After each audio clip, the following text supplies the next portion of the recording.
o filme que consagrou Mia Goth como a rainha de filmes de terror. Purr já nasceu como um clássico. Mia é uma atriz super talentosa, é impressionante como ela consegue interpretar personagens de espectros totalmente diferentes com super naturalidade. Como em Emma, em que ela interpreta a inocente Harriet, e em Purr, ela tem uma voz fofa, rosto angelical, mas ela é capaz de fazer coisas terríveis. Olá pessoal, meu nome é Renata Farias, bem-vindos aqui ao meu canal. E se você quiser ficar por dentro de mais análises de filmes como Mia Goth, quiser fazer parte também dessa comunidade pra gente compartilhar nossas interpretações sobre filmes, já se inscreve aqui e também não se esqueça de acompanhar nas redes sociais. Purr é um filme de 2022, co-roteirizado por Ti West e Mia Goth. A essa altura você já deve saber, com a popularidade do filme, com o boom que a Mia Goth ganhou na internet, que ele é uma prequela de X. X faz parte da trilogia, que compõe X, Purr e Maxine. Haverá um quarto? Bem, o diretor disse que depende da recepção do público com o filme Maxine. E parece que a recepção não foi muito calorosa, dividiu bastante opiniões. Muitas pessoas não gostaram do desfecho que teve a Maxine, então não sei. Se ele de fato precisa da aprovação do público para fazer um quarto filme, acredito que então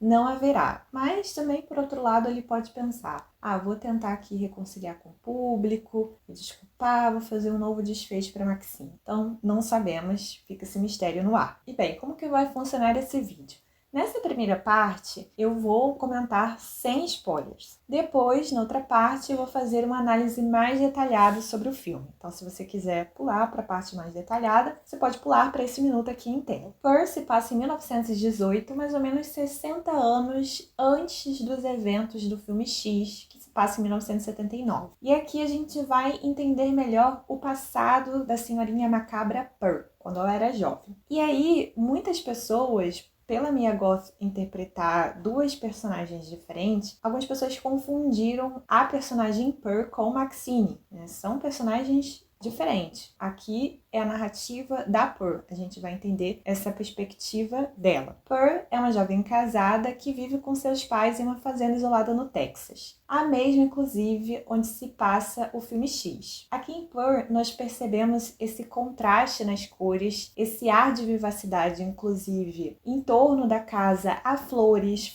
com cores bem fortes, diferente do filme X, que já está bem deteriorada pelo tempo, é uma casa sem brilho. No filme ela precisa lidar com a mãe super rígida que se preocupa com o futuro da família e um pai que vive em estado vegetativo. E claro, né, essa severidade da mãe não justifica o motivo de a Purr ter os instintos que vai apresentar ao longo do filme. O sonho de Purr é ser uma dançarina famosa no cinema. Só que ela vê esse sonho sendo impedido por sua mãe, que não apoia a ideia, e ela se sente muito oprimida dentro daquele lar. Inclusive, isso pode ser demonstrado quando aparece uma gaiola com o passarinho enclausurado. Um dia todo mundo vai saber meu nome, ela diz para a ovelha no celeiro. Por enquanto, ela tem apenas animais com sua plateia. Além disso, para contextualizar, o filme se passa em 1918, como já disse, e nesse período estava acontecendo a Primeira Guerra Mundial e também a gripe espanhola. Então isso intensificou ainda mais a solidão de Purr, porque o marido dela, o Howard, precisou servir o país. E Purr acabou ficando sozinha com os pais naquele local. E assim, a Purr é uma jovem que ela não sabe lidar nada com frustrações. Tudo tem que sair do jeito que ela espera. Só que a vida não é só sobre isso, não é só sobre ganhar, mas também sobre aceitar perder e o que a gente faz diante dessas perdas. Mas é aquilo, como ela disse no filme, ela é bem intensa e consegue sentir as coisas bem profundamente. A expectativa de que ela vai se tornar famosa, de que ela vai se tornar uma dançarina, eu diria que é 100%. E Purr se sente ainda mais confiante, a sua situação se favorece quando a cunhada dela informa que haverá um concurso de dança e a dançarina escolhida fará parte da turnê pela cidade. Então essa será uma oportunidade única para ela arrasar e sair daquela fazenda. O filme já se inicia demonstrando que vai parecer um conto de fadas.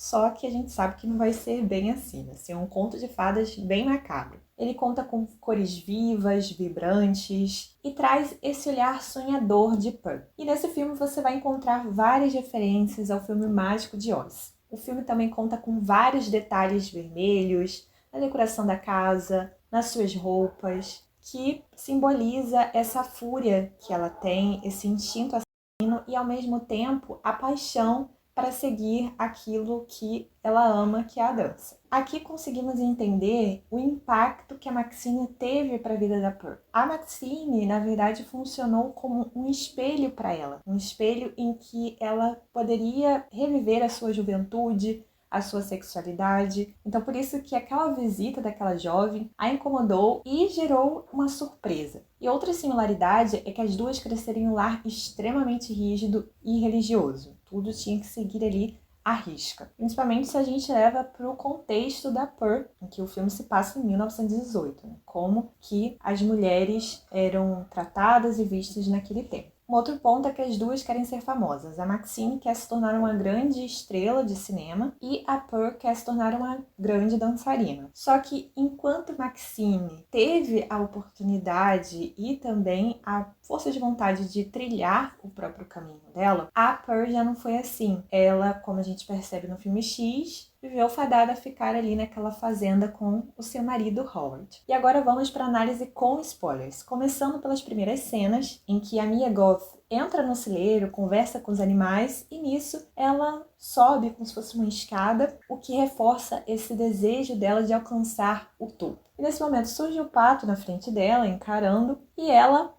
no pato. E isso representa que quem tentar encarar a Pearl e tentar impedir que o sonho dela se concretize vai pagar muito caro por isso. E o que ela fez depois de ter feito tudo o que fez com o pato foi jogar no lago para alimentar o seu animal de estimação, o jacaré, que se chama Teda. E não é à toa o nome Teda. Teda faz referência a uma atriz estrela do cinema mudo chamada Teda Bara. Inclusive, o nome dela aparece no mural do cinema que a Pearl frequentava. Ela foi uma das primeiras atrizes consideradas sex symbols dos anos 20, já que trabalhava com a sensualidade e a liberdade sexual em seus filmes. Ela costumava interpretar papéis de mulheres fatais em que não tinha intenções românticas, mas puramente com seus parceiros. É no momento em que a mãe pede para que a Pearl vá comprar o remédio do seu pai, mas isso com muito cuidado porque estava acontecendo a gripe espanhola, que ela conhece o seu amante, o projecionista. E claro, né, que ela não vai cumprir o que a mãe determinou, ela vai acabar dando uma escapulida e ir ao cinema. E ele então dá um pequeno frame do filme qual ela tinha assistido para Pearl, e nessa volta para casa ela acaba perdendo esse frame, ele acaba voando e ela vai então pelo milharal para tentar encontrar. E aí ela se depara com o espantalho e a gente vê toda aquela cena macabra da dança e do beijo. E essa cena faz uma referência nítida ao Mágico de Oz. E não só essa, mas também naquela cena em que a Pearl foge de casa para se encontrar com o projecionista, ela pega sua bike com um vestido vermelho um pouco desgastado. E esse momento lembra aquela cena em que a senhora Gucci vai atrás de Dorothy por causa do cachorro da menina. Outro ponto, a cor do sapato de Dorothy, que é tão importante, é também a mesma cor aqui do vestido de Pearl, que marca aquele momento icônico em que ela vai fazer a sua apresentação de dança. E as referências não param, com os laços do cabelo da Pearl, que parece com o de Dorothy, a voz meiga, suave, infantil de Pearl, que também lembra a de Dorothy, mas assim, entre aspas, né? Porque quando a Pearl estava atacada, o tom de voz dela era outro. Aí uma curiosidade, antes de eu partir para análise com spoiler, é que o diretor disse que Pearl não já era um filme pré-determinado para acontecer. A ideia surgiu quando ele estava conversando com a Mia Goth, e eles estavam conversando sobre o passado de Pearl, e veio essa ideia de criar, então, uma prequela. E enquanto ele gravava X, ele escreveu o roteiro e também contou com a ajuda da Mia Goth para isso. E claro que isso só foi possível porque a A24 acreditou e confiou muito no trabalho do Ty West antes mesmo de eles lançarem X. Eles não sabiam como que o público ia aceitar o filme, poderia ser um fracasso e ainda mais ter uma sequência, né? Isso poderia prejudicar, mas eles não estavam preocupados com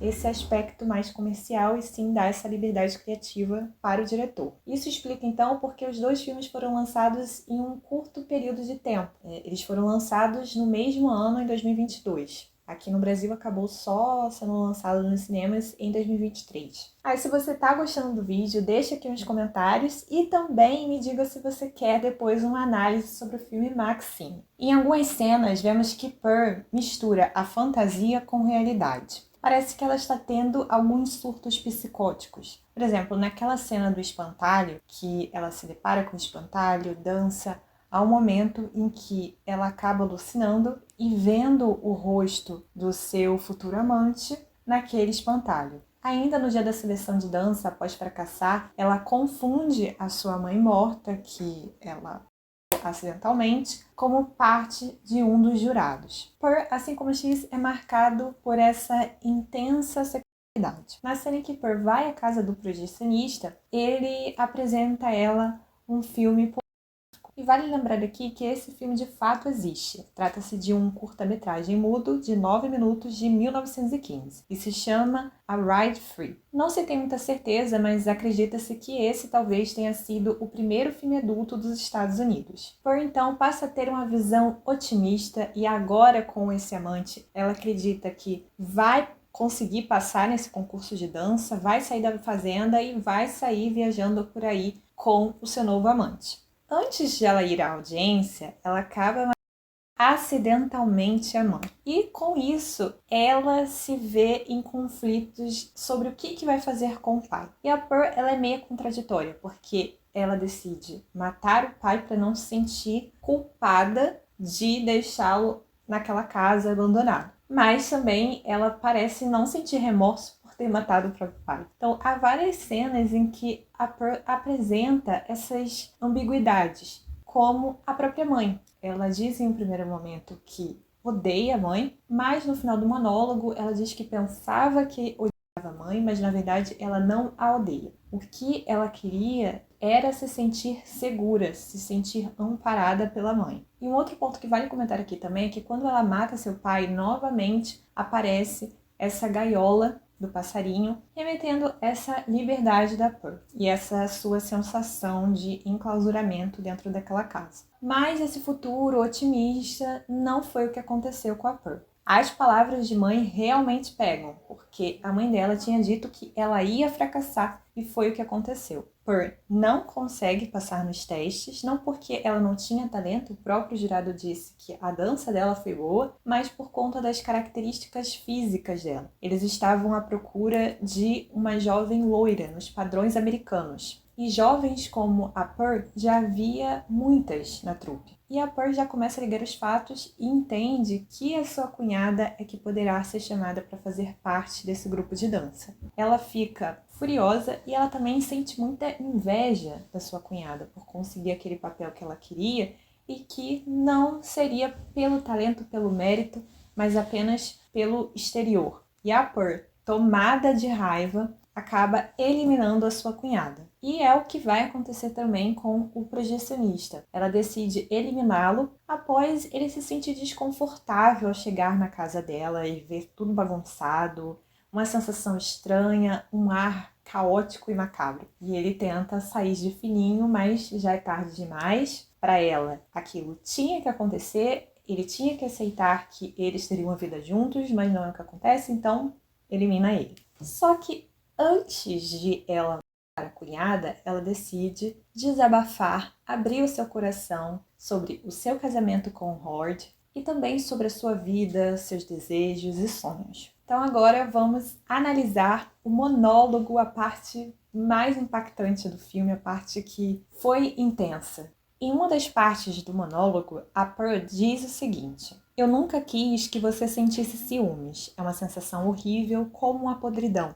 A maneira como ela apenas se torce e gira em torno de suas entranhas." E essa palavra que ela menciona, podridão, é como está a sua casa ao final do filme, principalmente naquela última cena, durante aquela ceia em que o Horde chega à casa dela. Depois ela ainda continua. Lembrando que aqui eu tô cortando partes do monólogo, eu fui pegando algumas partes que eu considerei essenciais. Ela diz assim: posso ser uma pobre garota de fazenda, Horde, mas não sou estúpida. Eu vi você no momento em que você veio morar conosco. Você trabalhou duro como os outros lavradores, mas era diferente. Você é de algum lugar, um lugar agradável e confortável para onde você pode voltar quando quiser. Eu estou tão desesperada para ter isso toda a minha vida. Eu quis sair desta fazenda e você foi a minha passagem. Aqui essa parte retrata a opressão que Pearl sente ao ser mulher naquele lugar e naquela época. E aqui quando ela diz que ele é de algum lugar, isso pode tanto significar os privilégios financeiros que ele tem, mas também o privilégio de ele ser homem, de ele poder ser livre para traçar o caminho dele. Já as mulheres naquela época tinham que ficar submetidas ao trabalho do lar, da casa, dos filhos. Não havia um outro caminho para elas. Era aquele caminho pré-determinado. Eram poucas mulheres que conseguiam sair dessa rota. Depois a gente fica sabendo que a Pearl esteve grávida, mas que perdeu o bebê e ela se sentiu muito aliviada por isso, porque ela não se via cuidando de uma outra vida. E até esse momento sobre a gravidez, eu me lembrei muito da cena em que ela esmaga o ovo. E aquele ovo contém sangue, contém aquela vida, poderia remeter ao próprio bebê que ela perdeu. Como eu poderia ser responsável por outra vida? Ela diz. A vida me aterroriza, é dura, sombria e desgastante. Depois ela revela esse desejo de se tornar famosa, de ganhar os olhares dos outros, para assim ela poder afirmar a própria existência dela. Eu quero dançar na tela como as garotas bonitas das fotos, eu quero o que elas têm, ser perfeita, ser amada pelo maior número possível de pessoas para compreender todo o meu tempo gasto sofrendo. E esse monólogo reforça o egocentrismo de Pearl. Ela queria que as pessoas girassem ao redor dela. Se ela estivesse sofrendo, ela queria que as pessoas sofressem também. E ela acabou revelando também à cunhada que ela gostou de essas pessoas, porque elas poderiam entender então o sofrimento que ela estava passando. Exceto o pai, que ela disse que ficou com pena de ter feito o que fez com ele. E quanto à mãe, ela diz: eu pensava que a odiava, mas eu só quero me sentir segura também. E já no finalzinho do monólogo, vemos o desfecho que a Pearl e o Horde vai tomar em X. Ela diz que quer ficar com ele naquela fazenda e que ele cumpra os votos de casamento, de viverem felizes para sempre. O que ela quer é se sentir amada. É muito difícil, podemos amar uns aos outros. Eu farei isso por você se você realmente quis dizer tudo isso, até que a morte nos separe. Seria o suficiente, só você e eu aqui nesta fazenda. Tudo que eu realmente quero é ser amada. Estou tendo muita dificuldade sem isso ultimamente. Ela sente muito essa necessidade de reconhecimento, de aceitação do outro. E diferente da Maxine, que teve a oportunidade e a coragem de traçar o que ela queria, a Pearl ela já ficou enclausurada dentro daquela fazenda. Até porque era uma época diferente, era mais difícil para ela seguir aquilo que ela realmente queria. E chegamos então à cena final, a cena do sorriso macabro de Pearl, em que Horde retorna da guerra e ele fica surpreso negativamente e assustado com aquilo que ele vê ao chegar na casa de Pearl. Ela segurando uma jarra e, em torno dela, os pais daquela podridão em cima da mesa. Ele se sente impactado pelo que a Pearl é capaz de fazer. E a Pearl age com a naturalidade como se nada tivesse acontecendo. Mas apesar do Horde estar meio que com medo de toda aquela situação, o que a gente vê em X é que o Horde vai seguir com a Pearl e ele vai acobertar os provocados por ela. E uma curiosidade é que aquela cena do sorriso durou 1 minuto e 51 segundos. E foi meio que uma cena improvisada. O Ty West prolongou a cena de corte e a Mia já estava ficando cansada daquele sorriso daqui e ali, até que ela começou a chorar e o sentido do Ty West era dar esse tom realista ao filme, de a Mia poder expressar as suas emoções de forma mais natural possível. Então é isso, chegamos aqui ao final do vídeo. Não se esqueça de deixar o seu like e nos vemos até o próximo vídeo.